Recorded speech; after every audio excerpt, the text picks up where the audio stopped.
Hai, selamat malam. Selamat berjumpa kembali dengan saya di channel Senandung Malam. Malam ini, saya akan menceritakan sebuah cerita mistis yang berjudul Lampor. Cerita ini saya ambil dari akun Twitter yang bernama @dioseta. Untuk kalian yang ingin langsung membacanya, silahkan kunjungi akun Twitternya yang akan saya sertakan di kolom deskripsi. Dan juga jangan lupa untuk memfollow akun Twitter si penulis. Sebelum saya menceritakan kisahnya, silahkan subscribe dahulu ke channel YouTube saya dan juga jangan lupa untuk menekan tanda like.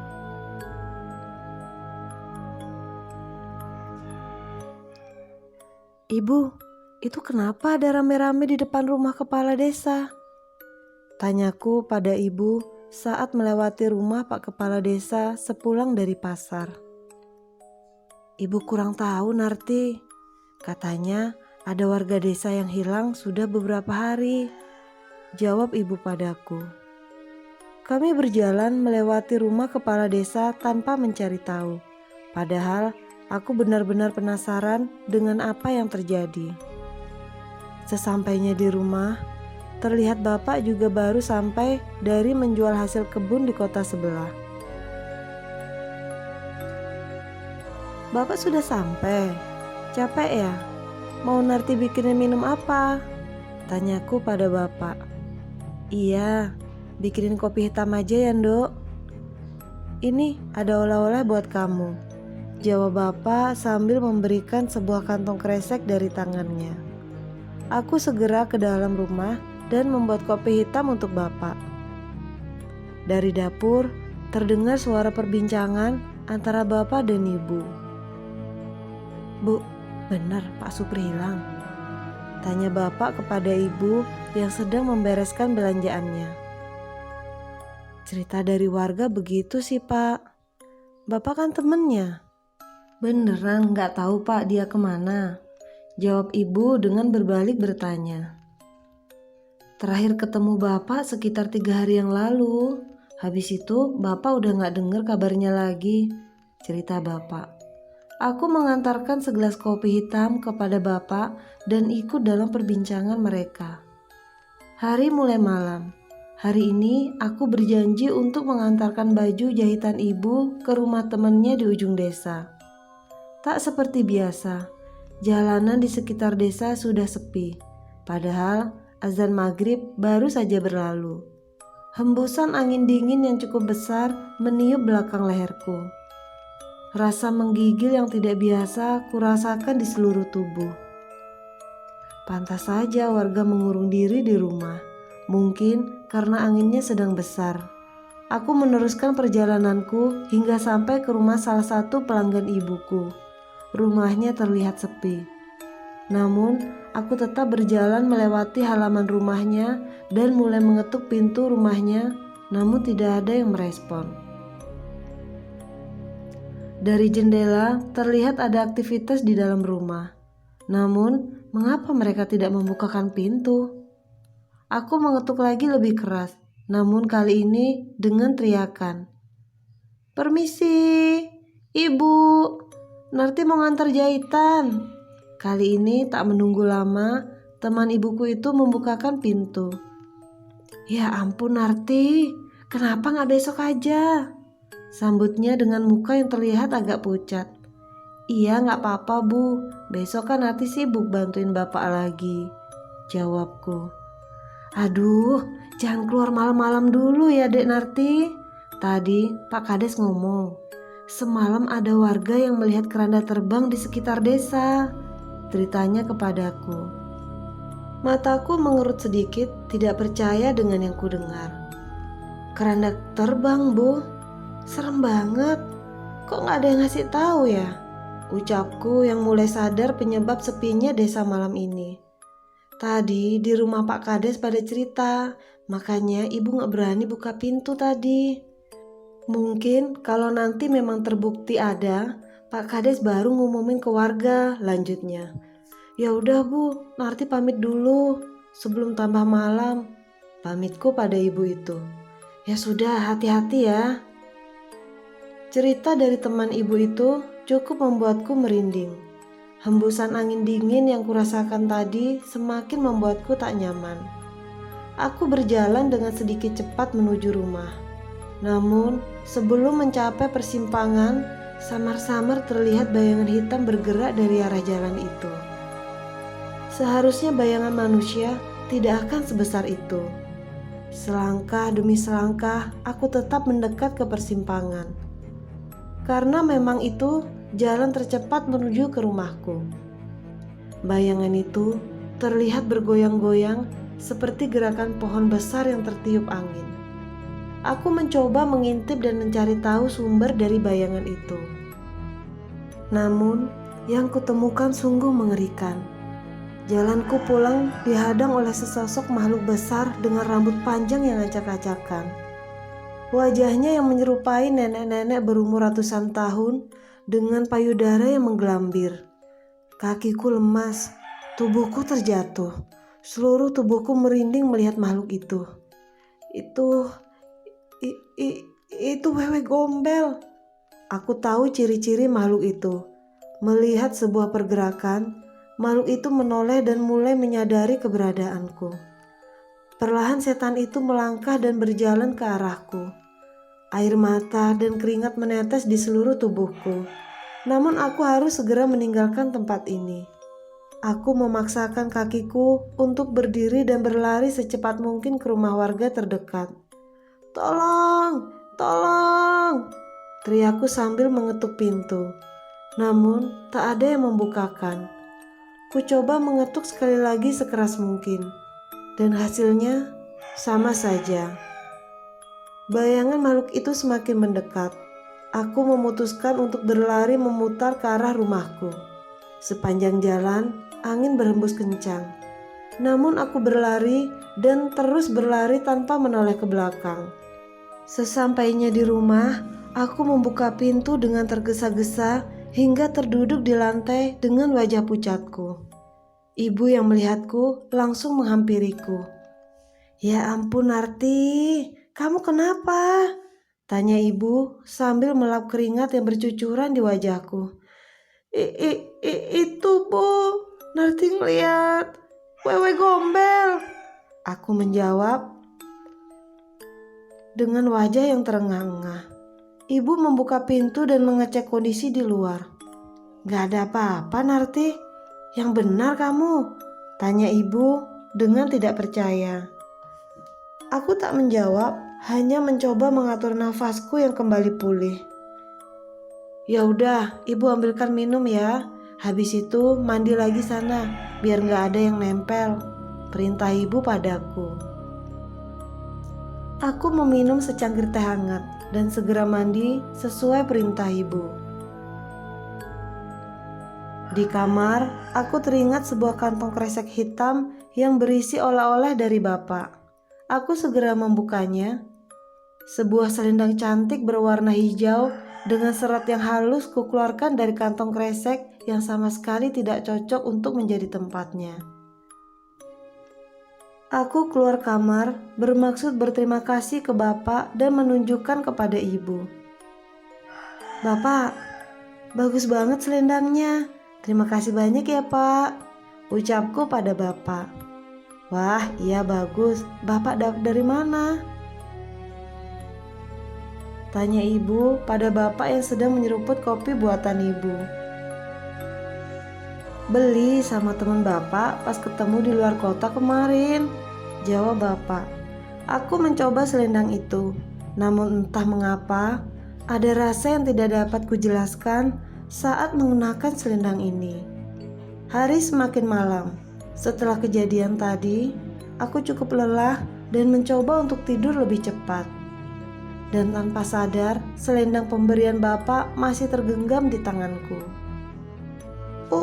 Ular! Tidak hanya satu, tapi sekumpulan ular terlihat mendekatiku. Entah mereka datang dari mana. Satu persatu, ular-ular itu menghampiriku dan melilit tubuhku. Aku mencoba berteriak, namun sepertinya tidak ada yang mendengar. "Tolong! Tolong!"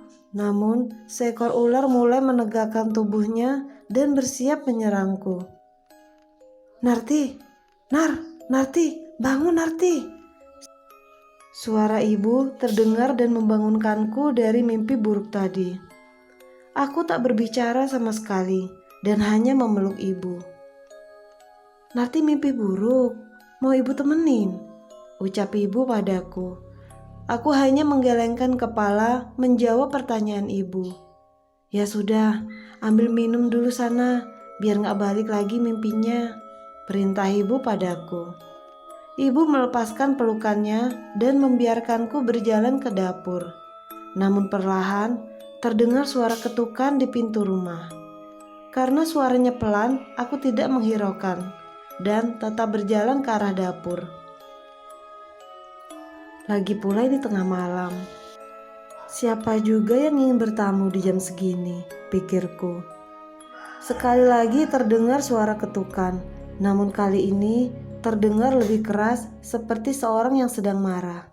Bapak dan ibu merasa kaget, terbangun dan berjalan keluar untuk membukakan pintu. Keanehan ini membuatku teringat akan cerita teman ibu tadi mengenai keranda terbang. "Bapak, ibu, jangan dibuka!" teriakku sambil berlari menghampiri mereka. Namun terlambat, bapak sudah membukakan pintu itu. Hembusan angin dingin memasuki ruangan. Aku menghampiri mereka dan mencoba melihat keluar. Namun, tidak ada apapun di sana. Bapak bersiap menutup pintu dan kembali ke kamar. Namun mendadak, lampu rumah berkedip tak beraturan. Sesosok makhluk besar terlihat berdiri di belakang kami. Setan wanita berwajah tua dengan borok hampir di seluruh kulitnya dan payudara yang menggelembir. Persis dengan yang kutemui tadi terlihat di hadapan kami. Wajah bapak dan ibu terlihat pucat. Makhluk itu mendekat menghampiri kami. Aku melemparkan semua benda yang bisa kuraih ke makhluk itu. Namun, setan itu tidak bergeming. Tak lama setelahnya, setan itu menghampiriku. Saat ini, di hadapan wajahku hanya terdapat wajah mengerikan tanpa bola mata di matanya. Bapak mencoba menolongku dengan menarikku menjauh. Namun setan itu berganti menerjang bapak dan menyeret tubuh bapak. Angin berembus kencang membuka lebar pintu rumah. Kali ini terlihat sebuah keranda mayat melayang di depan rumah bersama seorang makhluk berkerudung hitam. Wewe gombel itu menarik bapak dan berusaha memasukkannya ke dalam keranda. Bapak mencoba melawan dan kami mencoba menariknya. Namun semua percuma. Setelah berhasil membawa bapak, makhluk itu mencoba meninggalkan rumah kami. Mencoba melawan rasa takut, aku keluar dan mencoba mengejar mereka. Namun yang kulihat saat ini di luar jauh lebih mengerikan. Lusinan pocong dengan wajah yang tidak berbentuk berkumpul di sekitar rumahku. Hampir di seluruh kain kafan pocong itu terlihat ular-ular yang muncul di mimpiku tadi. Aku menahan langkahku, menghampiri ibu dan menutup pintu menghindari serangan pocong-pocong itu. Entah apa yang akan terjadi pada bapak. Di pagi harinya, aku menceritakan kejadian semalam pada Pak Kepala Desa dan warga. Warga sudah cukup resah dengan kejadian sebelumnya. Akhirnya, kami sepakat memanggil orang pintar untuk menemukan orang-orang yang hilang. Sore ini, Pak Kades datang ke rumahku dengan seorang kakek parubaya dengan membawa sesajen dan kemenyan. Kakek itu mengelilingi rumah, mencoba memeriksa dan menerawang kejadian semalam.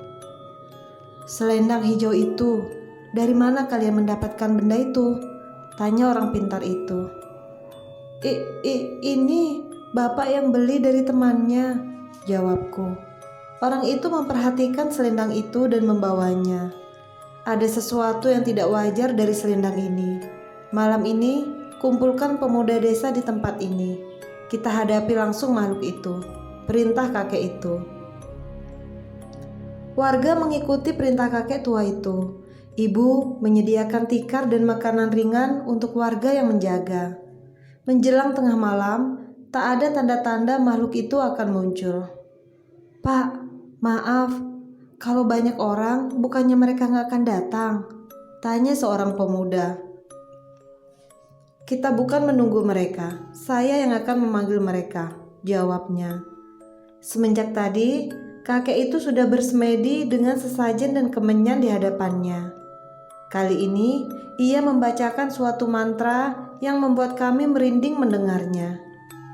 "Mereka sudah di sini," ucap kakek itu sambil berdiri. Warga yang di dekatnya melihat sekeliling dan tidak menemukan apapun. Namun, kakek tua itu melibaskan obor di hadapan rumah dan mulai terlihat. Lusinan pocong dengan wajah tak berbentuk telah berkumpul mengelilingi rumah. Para pemuda yang sebelumnya tenang kini terlihat gentar. Dari balik kumpulan pocong itu muncul sebuah keranda yang melayang diiringi oleh makhluk berkerudung hitam dan wewe gombel. Kali ini suara berisik terdengar dari makhluk-makhluk itu. Sebelum makhluk itu mendekat ke warga, orang pintar itu menghampiri keranda terbang itu. "Jika ini yang kalian cari, bawalah dan kembalikan kepada sang ratu. Setelahnya, kembalikan mereka yang kalian bawa," ucap kakek itu. Kali ini, makhluk berkerudung hitam yang mendekat. Makhluk itu mengambil selendang pemberian Bapak. Melihatnya, kami sedikit tenang, berharap setelah ini orang-orang yang hilang bisa kembali. Namun ternyata kami salah. Setelah menerima selendang itu, setan berkerudung hitam itu menyerang kakek tua itu dengan sebuah gigitan yang melukai wajah si kakek. Sebuah mantra dibacakan. Setan itu terbakar dengan api merah, namun tetap tak bergeming. Merasa mendapat perlawanan, tangan besar setan itu menarik tangan kakek itu hingga terputus dan memaksa memasukkannya ke dalam keranda. Warga yang panik tidak dapat membantu dengan adanya puluhan pocong di hadapannya. Sebaliknya, kami semua berhamburan masuk ke rumah, meninggalkan dukun itu dan menutup pintu secepatnya. Suara ramai terdengar menjauh seolah rombongan setan itu sudah pergi. Warga yang putus asa hanya bisa menunggu sampai pagi dan membubarkan diri.